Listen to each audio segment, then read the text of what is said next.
துலாம் ராசி நண்பர்களே, இந்த மாதம் உங்களுடைய ராசிக்கு 12ஆம் இடத்துல குரு உச்ச அமைப்பை பெற்று அமர்கிறாரு. உங்களுடைய ராசிக்கு அதிபதி 11ஆம் இடத்துல மிதுனத்தில் அமர்ந்திருக்கிறாரு. இப்போ இந்த அமைப்புகள்லாம் பார்க்கும்போது உங்களுடைய சுகாதிபதியும் இங்கே 10ஆம் இடத்துடன் தொடர்பு கொள்கிறார். இந்த அமைப்புகள்லாம் பார்க்கும் பொழுது அட்டம சனியினுடைய அமைப்புலாம் நீங்கள் இருக்கீங்க. பொதுவாகவே நிறைய கஷ்டங்கள் துன்பங்களை வேலை ரீதியில் அனுபவிச்சிட்டிங்க. எந்த ஒரு விஷயத்தை செஞ்சாலும் செலவு அதிகமாக இருக்குது, வருமானம் ஒன்றும் இல்லை, குடும்ப தேவைகள் பூர்த்தி அடைய மாட்டேங்குது, எதிர்ப்புகள் விலக மாட்டேங்குது அப்படின்ட்டு மனக்கவலைகளுடன் இருந்த சிம்ம ராசிக்காரர்கள், பொதுவாகவே சிம்மத்தில் பிறந்தவர்கள் சனி 8 இடத்துலையோ தொடர்பு கொள்ளும்போது முன்ன இருந்த அமைப்புகள் பார்க்கும் பொழுது அவர் கண்டக சனியாக இருந்தார். அடுத்தது அட்டம சனியாக மாறக்கூடிய ஒரு சூழலில் சில மனக்கசப்புகள், தம்பதிகளுக்கு இடையில் திருமண தடை, இது போன்ற அமைப்புகள்லாம் அவர் கொடுத்தாரு. அந்த விஷயங்களில் இப்போ பார்த்திங்கன்னா உச்சகுரு இந்த சனியை பார்க்குறாரு. அப்போ இழந்த பொருள் திரும்ப வரும், வேலையாட்கள் முனி இருந்த மனக்கசப்புகள் விலகும்.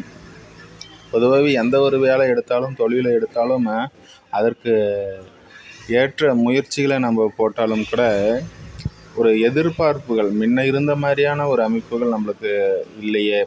அதே போல் உங்களுடைய பாக்கியாதிபதியும் சுகாதிபதியும் பலமாக இந்த ஜூனில் அமர்ந்திருக்கிறது ஒரு சிறப்பான ஒரு அமைப்பு தான். அந்த வகையில் உடல் ஆரோக்கியம், தாய் வழி உறவுகளால் நன்மைகள், தகப்பன் மூலியமாக சொத்து சார்ந்த விஷயங்களில் நன்மைகள் ஏற்பட்டு இருக்கும். இப்போ பார்க்கும் பொழுது அவர் ஜீவனஸ்தானத்தில் பலம் பெறுறாரு. அந்த அமைப்புகளை பார்க்கும்போது ஒரு தேவைகள், இப்போ 10ஆம் இடத்துல செவ்வாய், ஒரு பாவகிரகம் 10ல் இருக்கணும் அப்படின்வாங்க. அந்த அமைப்பில் 10ஆம் இடத்துடன் செவ்வாய் தொடர்பு கொள்றதுனால நன்மைகள் அதிகமாக ஏற்படும்.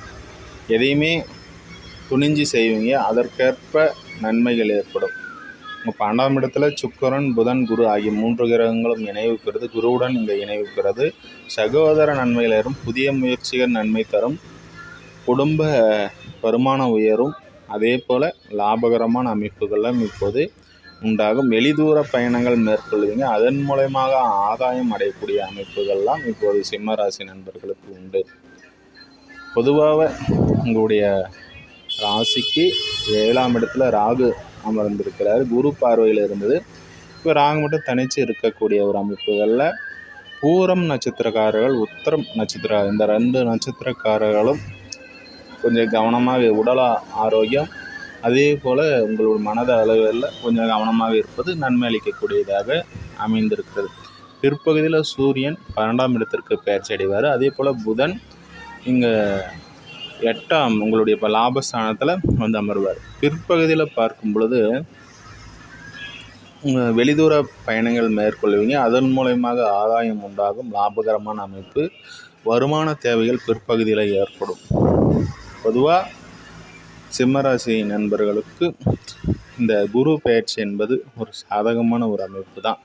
இது நாள் வரை இருந்து வந்த மனக்கலக்கங்கள் விலகி முன்னேற்ற அமைப்புகள் உண்டாகக்கூடிய ஒரு ஆரம்ப மாதமாக இந்த ஜூலை மாதம் சிம்ம ராசிக்காரர்களுக்கு அமைஞ்சிருக்குது. வேலை ரீதியில் முன்னேற்றம், திருமணம் ஆகாதவர்களுக்கு திருமண அமைப்பு கைகூடி வரும். அதே போல் தொழில் செய்பவர்களுக்கு தொழிலில் முன்னேற்றம் ஏற்படக்கூடிய ஒரு அமைப்பு, இதெல்லாமே ஏற்படும். புதிய விஷயங்களில் வெளிதூரத்தில் மேற்கொள்பவர்களுக்கு வெளிதூர விஷயங்களில் சாதகமான அமைப்பு ஏற்படும். நன்றி, வாழ்த்துக்கள். அடுத்ததாக கன்னி ராசியில் சந்திப்போம் நண்பர்களே.